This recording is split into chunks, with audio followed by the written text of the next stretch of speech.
Good morning guys! So today, gagawa tayo ng fish balls. Okay?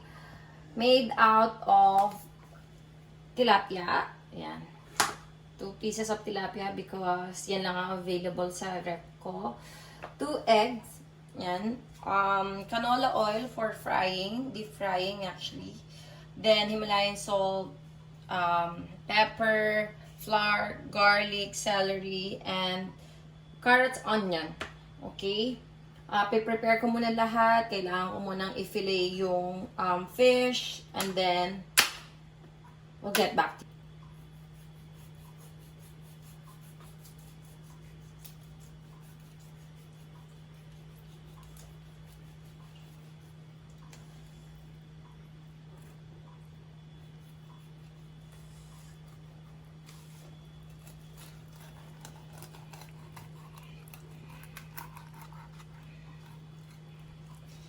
So, ayan guys. Beautiful. Yeah. Together.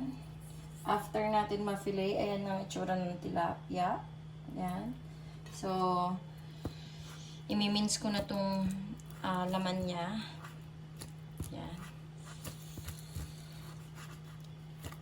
Ayan.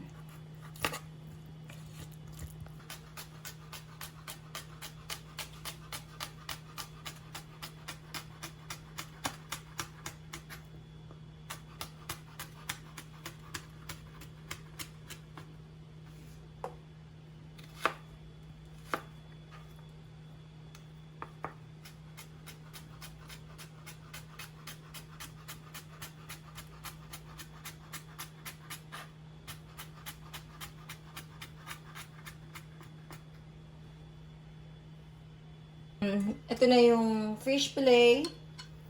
Yan, yung fish fillet nasa ilalim. Carrots, onion, celery, and garlic.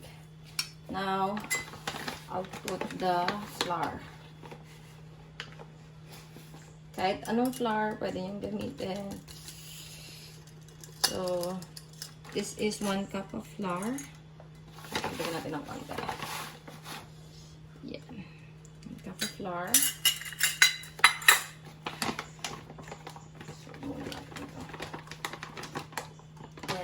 Dadagdagan ko na siya ng pepper. Ground black pepper, guys. Ayan. Gusto ko maraming pepper.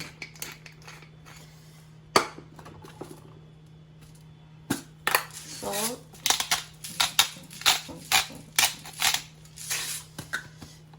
And the egg.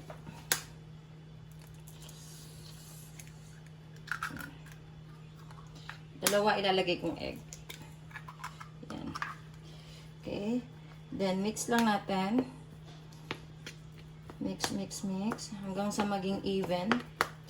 Ma-distribute yung egg. Okay.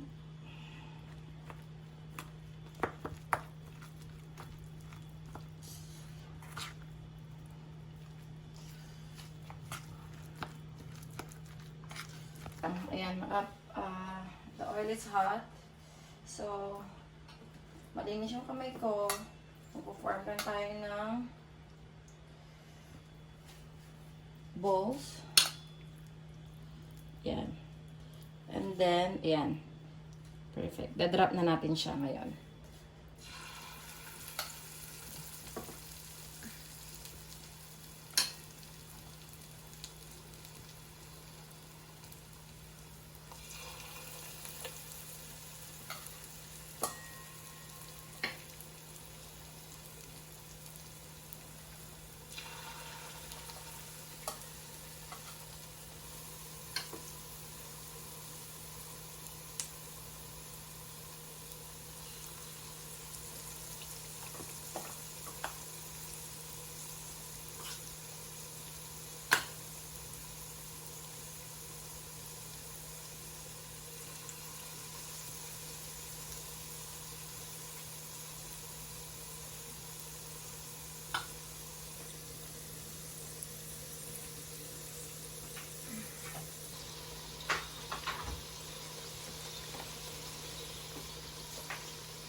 Okay guys, yan. After a few minutes, yan na sila, golden brown.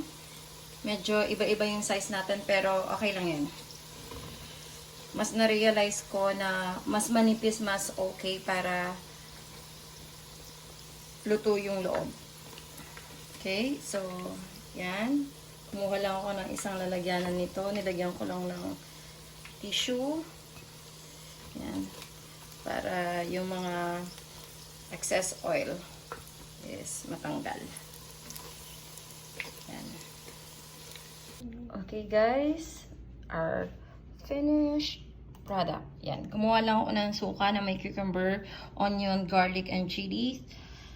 Then, this Thai sauce. This is available sa mga supermarket. Ayan. Yan siya. Ayan. Super sarap niya, guys. Ayan. Favorite sauce ko to for mga pirito. Okay? Kain na muna kami, guys. Thank you for watching. Bye!